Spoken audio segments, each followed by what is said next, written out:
Good morning, everybody. Hardcore League 4 has been going on for a couple of weeks now, and I wanted to share my experiences with Hardcore League so that if you decide it's time for you to get started, get your own hardcore journey going, you'll have a little bit of preliminary knowledge to get started with. Now, this Hardcore League, I decided I'm going to make my own guild. And so we have the guild Big Egg. So if you'd like to get into a guild on Hardcore League and you want to join the Stream and other like-minded folks, Big Egg is available. However, it's important to note that Big Egg has been a little bit too available. We're actually exceedingly full, and that's likely going to continue throughout the rest of the Hardcore League. However, I still want to put it out there in case anybody missed the opportunity. So if you'd like to join, the easiest way to do so is to use the user channel Big Egg that you can find by using the command /join channel space Big Egg on screen right now. Once you've typed that in, you can then go to /1, which is your first user channel, like you would type in /P for party or /G for guild. /1 would be your first user channel, and then you could use that to ask for a guild invite.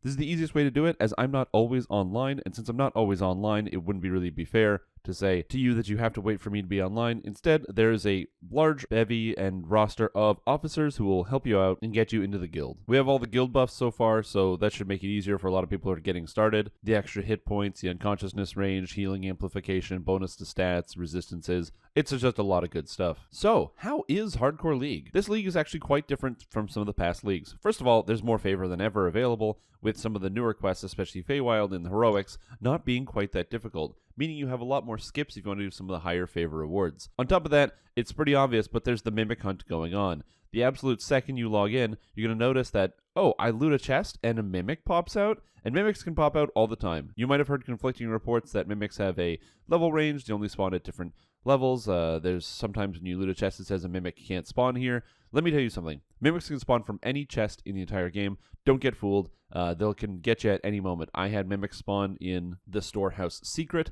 on Korthos Island. Right after you kill the Sahagin boss who's behind the wall, immediately looting the chest. I'm level 1, and so is the Mimic, except the Mimic is way stronger than I am. And not only do we have a whole bunch of crazy Mimics always going to be popping open every single time you want to loot a chest, but you also have to deal with the fact that there's a whole new roster of champions. Now, the champions in their specifics I'll go into in the future. I'm going to make a separate video about that, so in case you want to know how to avoid each and every single one, as I'm going to be still learning about them, as I have yet to go into Reaper mode and know how dangerous each one exactly is on Reaper mode, so I will be making a video about that. The general thing you need to know is that some of their effects are not quite as dangerous as some of the regular champions that we see on the regular servers, such as a Soul of Cruelty champion who can just instantly kill you with a magic missile. However, there are some champion effects that literally just instantly kill you. Like there's a champion called Valara's Legs, which when it attacks you, it applies a fear effect. And if you don't remove that fear effect in 6 seconds, it does a tremendous amount of damage. Depending on the level of the quest, this might mean your instantaneous doom. So keep that in mind. The Mimics combined with the new champions make a lot of extra challenge this Hardcore League, and it's really exciting. You never know exactly what you're going to find. Every single quest feels very, very different than the regular game, and with more quests that you're able to do now without having to worry about picking and choosing on your favor, it's been an absolute blast so far. I have died twice on Hardcore League. The first death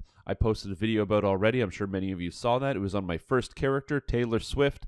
I was attempting to play a Deep Gnome Pale Master Melee Eldritch Knight, and I was doing that so that way I could get a Deep Gnome and a Wizard Past Life for when I would reincarnate into a Spellslinger Bard, since all those stats seem to be pretty good. However, I was thwarted by a Beholder because I rolled a 1 on a Disintegrate when not taking the proper precautions of having any type of spell absorption items on my character, or even just getting a little bit of extra health or swapping in a different item. There were things I could have done, and I could have prevented that death, but while the character was very, very fun to play and effective, in fact, I actually really liked it. I liked that I had a lot of area of effect damage accessible to me since I was just playing as a wizard, and the melee damage felt really good. Realistically, the only time that the melee damage didn't feel good is whenever I was locked out of hitting a monster due to an elemental resistance or an absorption, but in general, I was skipping a lot of quests that had monsters like that, mostly just sticking the quests with humans, undead, regular monsters. That way you can just keep hitting them and not really worry about the extra damage that you're missing. My second death was on an alt character. The alt character was a special character that I made because I thought it'd be kind of fun to do a secondary 5k favor. The secondary 5k favor is mostly because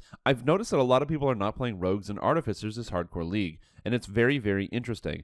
The majority of the players are playing favored souls, Spellslinger Bards, a lot of barbarians, bear druids, a lot of different tanky type characters, but I haven't seen a lot of rogues, which is very, very interesting. I find that trapping is really essential this league. Since you're trying to do 5k favor, you're going to need to get through some of the quests that happen to have big traps in them. Now, of course, you can use a rogue hireling to get through a lot of these problems, but still, oftentimes it's better when you can have a human player just go ahead, take the reins, and get rid of the traps, since they might actually know where they are, or they might have a high enough spot to find them. Inquisitives have just been less popular this league, and there have been just less trappers in general. So I thought, why don't I make a secondary character to do 5k and try to help out other people? So I'm just going to be leaving the character at different level ranges and slowly leveling up. However, the character that I decided to make is something that's not actually in my hardcore build list, and I'll probably end up making a build video about it soon, which is a 2 Artificer, 3 Bard, 15 Warlock, Arty Barty Warlock party. It is a character that is using single weapon fighting, as well as the spell sword summon thing from Fey Dark Illusionist to give me charisma to hit and damage, and the rune arm from the Artificer for 2 levels of Artificer, also giving me traps, and then using swashbuckling from the Bard, and then everything else goes into the Warlock and Light and Spirit. So my character is tanky,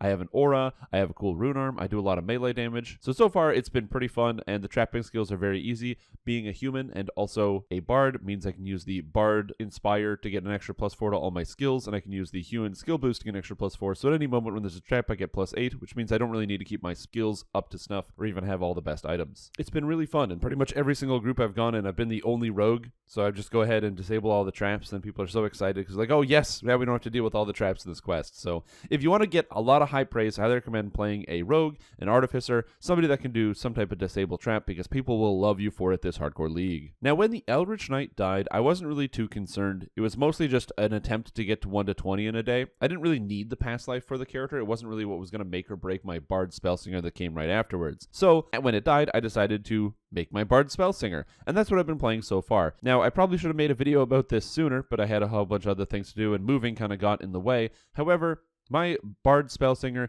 has been very successful so far. So successful, in fact, that I managed to hit the 5k favor. And I got all the cool stuff, the horse and all the other things, and now I'm working on Reaper points. The Spellsinger has been extremely successful, so I'm going to be putting out a full build guide for that, so in case you want to follow along and have a good experience with that, it should work well.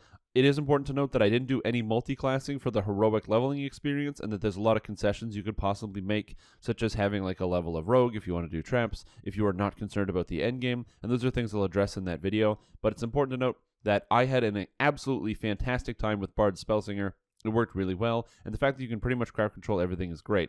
Now, soloing wasn't too bad with the character. However, I did notice that there were quite a few times where I wanted to have other people with me, just because, you know what, crowd control is my main thing, and that's generally the focus of the character that I made. It's not that I don't do any damage, but it's that I can lock down pretty much entire rooms thanks to Greater Color Spray and Mass Hold Monster, that especially when you get to some of the later levels and the higher level quests, High Road, Sharn, Amranth, a lot of these monsters just end up having a ton of hit points, and being able to lock them down and then let the fighters go in and chop them up has been great. And speaking of fighters, seeing a lot of fighters this hardcore league has blown my absolute mind. I've seen fighters hitting 5k favor, I've seen fighters doing all sorts of stuff, and these are people who have no healing capability. I find it extremely impressive. I definitely wouldn't be comfortable playing a character with no healing capability on hardcore league, and not to mention being no healing capability and also trying to do like 5k favor, not just doing the leveling experience. So shout out to all the people who are playing fighters or classes that have no self-healing whatsoever and are being successful. It's really, really impressive, and I get blown away every time. Now, this hardcore league has been looking really fun. It's just that 5k has taken out a lot of my time in terms of making build videos, so I've been doing a lot of the streaming. So if you haven't seen everything yet so far, I've documented 100% of my character's experience going for all the favor over on twitch.tv/Strimtom. So if you haven't had the chance to see that yet, there's always times to get in and catch up. But however, it has made me pump the brakes on some of the build videos, among other things. However, that is all going to change. Now that I'm at the higher levels and I've already got most of the rewards, it means I can then start moving on to back to the build videos. However, it's important to note that the build videos on this channel are now going to be made on hardcore difficulty. And the reason for this is not just because I find hardcore fun, but also if I can make a character build and it works on hardcore, then you can be assured that it works on your regular server. And also, it's just a fun way to stress test character builds that I think, maybe this could work. and then I can share with you guys. Anyways, that is where I'm going to end this video. I will be back with you later this week, bringing you a full guide on what is going on with Hardcore League, how you can avoid all the different challenges and things. It's just the super pro tips and things that will help you out with your experience. So if you died once, you died twice, and you're still looking for additional help, don't worry, I'll have a guide coming out very soon that's going to help you with that. Anyways, that's all I have for you today. Thank you so much for watching. I am going to disappear into a cloud of mist, and I will see you later.